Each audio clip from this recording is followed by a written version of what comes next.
તપસ્વી, સર્પ, શસ્ત્રધારી અને પતિવ્રતા. તો એ જ્યારે એને દુખવામાં આવે અથવા એનો દ્રોહ કરવામાં આવે તો એના દ્વારા એ દ્રોહ કરનારી વ્યક્તિનું તત્કાળ મરણ થાય છે. એટલે તપસ્વી હોય એ તો તરત શાપ આપી દે એટલે મરણ થાય જ. પછી સર્પ હોય તો એ તો ડંખ મારે એટલે એક ઘાને બે કટકા. શસ્ત્રધારી હોય અને એનું અપમાન કર્યું હોય અને એ પોલીસવાળા હોય એની સાથે તમે ગમે એમ બોલવા માંડો તો એને દંડા ફટકારતા વાર લાગે. એનો હથિયાર હાથમાં જ હોય. કોઈ ગન હાથમાં હોય ને એની સામે આપણે ગમે એમ બોલીએ તેને જરીક દબાવવાની જ હોય. ત્યાં તો આપણને હતા નહોતા કરી દે. એટલે શસ્ત્રધારી છે એને ક્યારેય પણ ક્રોધિત ન કરવા. અને પતિવ્રતા સ્ત્રી, કારણ કે સતીમાં એવી તાકાત છે કે શાપ વડે સામેની વ્યક્તિને બાળીને ભસ્મ કરે છે એટલે એનું તત્કાળ મરણ થાય છે. હવે લોક પ્રતિષ્ઠિત એટલે કે જે સત્તાધીશ હોય, ઊંચી જ્ઞાતિના માણસ હોય અથવા ઊંચા કુળ કે આચારવાળા હોય એ પણ લોક પ્રતિષ્ઠિત ગણાય. અથવા તો ગમે તે જ્ઞાતિના હોય પણ સદ્ગુણે કરીને અને ધનાદિક વડે સમાજમાં પ્રતિષ્ઠાને પામ્યા હોય તો એ પણ લોક પ્રતિષ્ઠિત જ ગણાય. માટે એનું અપમાન ક્યારેય ન કરે. એમાં ગુણ હોય કે ન હોય પણ સત્તા હોય, ધન હોય એટલે એ લોક પ્રતિષ્ઠિત ગણાય. દાખલા તરીકે દુર્યોધન, એનામાં ક્યાં ગુણ હતા? પણ છત્રપતિ હતો, રાજા ગણાતો. તો દ્રૌપદીના શબ્દોએ કરી અને એનું અપમાન થયું તો મહારણ સંગ્રામ ખેડાયો અને કેટલાયના ધરતી માથા અલગ થયા. એટલે એનું અપમાન ક્યારેય ન કરવું. મહારાજ કહે છે કે વિદ્વાનનું અપમાન ન કરવું. વિદ્વાન એટલે શાસ્ત્રનો અભ્યાસી, કહેતા પંડિત. આજના નિયમ પ્રમાણે વિદ્વાન કોને કહેશું? ડૉક્ટર હોય, વકીલ હોય, એન્જિનિયર હોય, જજ હોય, સાયન્ટિસ્ટ કહેતા વૈજ્ઞાનિક હોય. તો આ બધાનું અપમાન ક્યારે ન કરવું, કારણ કે આ બધા વિદ્યાવાન કહેવાય. એની પણ એક લાયકાત છે. તો આ બધાનું અપમાન ન કરવું, એની સાથે વાદ વિવાદ ન કરવા અને એને હુંકારા તુંકારા પણ ન કરવા. આપણે કાંઈ કેસ લડવા માટે ગયા હોય ને વકીલ સાથે બગાડીએ તો તમને લાગે છે કોઈ દી આપણે જીતીએ? ઊંડા ને ઊંડા જ ઉતરતા જઈએ. તો ડૉક્ટર સાથે તો ન જ બગાડાય. તો જજની સામે આપણે તંત કરીએ તો એ જજમેન્ટ આપે તમારી ફેવરમાં. માટે એન્જિનિયરો સાથે પણ નહીં, કાંઈક સ્પેર પાર્ટ બીજું ત્રીજું કંઈક કરાવતા હોઈએ ને વધારે પડતું બોલી અને જો ઊંધું ફિટ કરી દેશે ને તો ઉગમણે જવાને બદલે આથમણે જશે.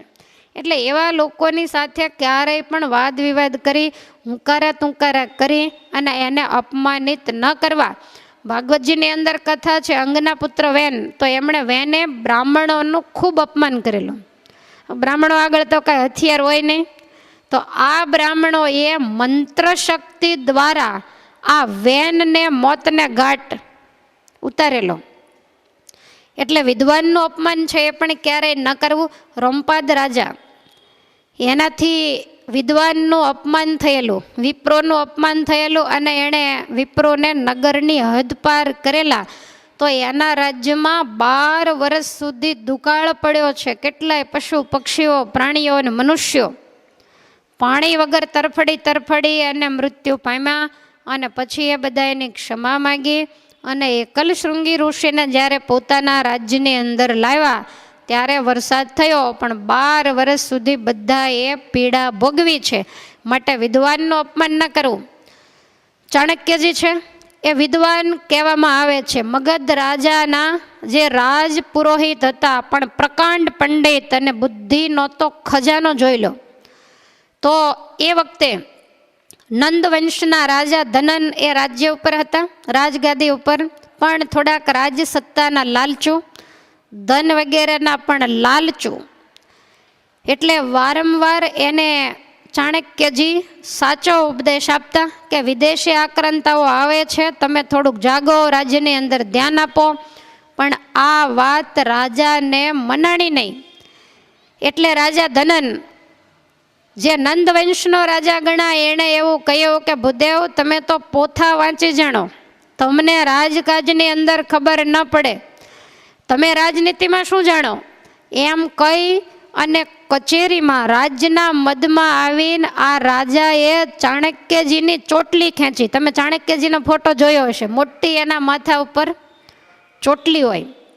તો એ ચોટલી ખેંચી અને એનું અપમાન કર્યું. અને વિદ્વાનનું અપમાન થતાની સાથે જ એ રાજસભામાં ચાણક્યજીએ પ્રતિજ્ઞા કરી કે નંદ વંશનો નાશ કરીને પછી જ મારી ચોટલીને ગાંઠ વાળીશ. હવે આ પ્રતિજ્ઞા થઈ અને પછી તો એને બીજો રાજા શોધવો પડે, એટલે એના જ પ્રાંતના એક મૌર્ય વંશના તેજસ્વી બાળક જેનું નામ હતું ચંદ્રગુપ્ત. તો એનું નૂર પારખી એને તક્ષશિલા વિદ્યાપીઠમાં વિદ્યા અભ્યાસ કરાવી, સારી રીતે એને રાજનીતિનું જ્ઞાન આપ્યું અને યુવાન થતાં એને આગળ રાખી અને સૈન્યને પણ આ ધનનના પક્ષેથી હટાવી દીધું અને ચંદ્રગુપ્તની પાસે યુદ્ધ ખેલાવી રાજા ધનનને હરાવી અને નંદ વંશનું નિકંદન કાઢી નાખ્યું અને મૌર્ય વંશની સ્થાપના થઈ. જેવી રીતે વિદુર નીતિ વખણાય છે એ જ રીતે આ ચાણક્યની ચાણક્ય નીતિ પણ અતિ અદ્ભુત છે. તો વિદ્વાનનું અપમાન થયું તો આ પરિસ્થિતિ આવી, આખા વંશનો નાશ થઈ ગયો. માટે મહારાજ ના પાડે છે કે એનું ક્યારેય પણ અપમાન ન કરવું. શસ્ત્રધારીના અપમાનથી પણ સર્વનાશ થાય છે. ભાગવતજીની અંદર એવું બતાવ્યું છે કે આયુઃ શ્રિયમ યશો ધર્મમ લોકાનાશીષ એવ ચ આયુષ્ય લક્ષ્મી યશ ધર્મ. આ બધું જે છે એ નાશ પામે છે. હંતી શ્રેયાંસી સર્વાણી પુંસો મહદતિક્રમઃ. કોઈ પણ 5 વ્યક્તિઓ બતાવ્યા એનું અપમાન થાય. મહાપુરુષો હોય તો એ ભલે શસ્ત્રધારી હોય કે કોઈ પણ હોય, તો એની આયુષ, પછી લક્ષ્મી, એની કીર્તિ અને એનો ધર્મ, અને કોઈએ કદાચ એને આશીર્વાદ આપ્યા હોય તો એ આશીર્વાદ, આ બધાયનો નાશ થઈ જાય છે. આયુષ્યનો નાશ થાય. તુલસીદાસજી ભગવાનના પરમ એકાંતિક સંત હતા. એની એટલી બધી ઊંચી સ્થિતિ હતી કે તુલસીદાસજી પોતે નિમ્ન જ્ઞાતિના જે ભક્તો હોય એ વખતના, તો એ બધાને પોતાની પર્ણકુટીએ જમાડતા, એની સાથે બેસી અને જમતા. એટલે વર્ણ આશ્રમ એવું ખાસ જોતા નહીં, કારણ કે એની સ્થિતિ એટલી બધી ઊંચી હતી. અને સામેનો ભગવાનનો ભક્ત છે એ કેવો છે એના નૂરને પણ પોતે પારખતા, એની સાથે બેસી અને કાયમ સત્સંગ વગેરે કરતા. તો એ વખતે તુલસીદાસજીનું નામ સાંભળી અને અકબરના જે રત્ન સમાન ગણાય એવા કવિ ગંગ, આપણે ઘણીવાર સાંભળીએ કવિ ગંગ કહે સુનો શાહ અકબર. તો એક કવિ ગંગ એને એમ થયું કે મારે તુલસીદાસજીના દર્શન કરવા છે. એટલે એ દર્શન કરવા માટે એની પર્ણકુટી આવ્યા. તો આ તો બધાય ગમે તે હરિભક્તો હોય ને ગરીબો, બીજા ત્રીજા બધાને એક પંક્તિમાં બેસાડી અને બધા એને ભોજન કરાવે અને પોતે પણ એની ભેગા બેસી અને ભોજન કરે.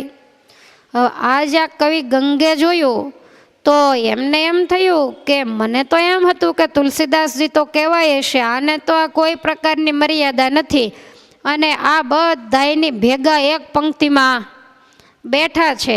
એટલે કહ્યું કે ગોસ્વામીજી, આ તમને શું કહો બુદ્ધિ સૂજી, આમાં ક્યાં તમારું સાધું, પણ મને એમ કે તમે કહેવાય છો એટલે હું તો તમારા દર્શન કરવા માટે આવેલો, પણ તમારામાં કાંઈ નથી એમ કહીને પાછા વળી ગયા. તુલસીદાસજી એક શબ્દ નથી બોલ્યા, પણ પરમાત્મા એના હૃદયમાં બેઠેલા છે એ દુખાઈ ગયા.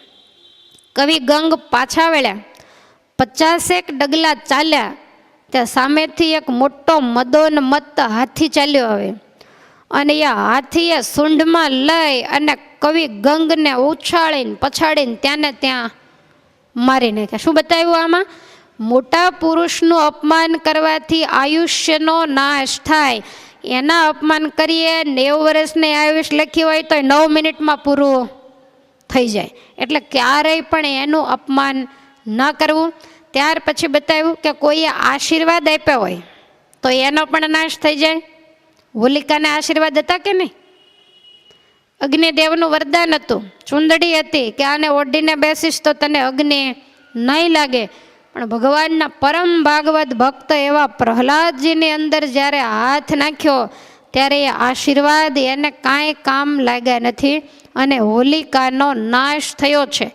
લક્ષ્મી અને યશ એ પણ નાશ પામે, ઇન્દ્રનાય નાશ પામ્યા, નારુપંત નાના પણ બંને યશ અને લક્ષ્મી નાશ પામ્યા.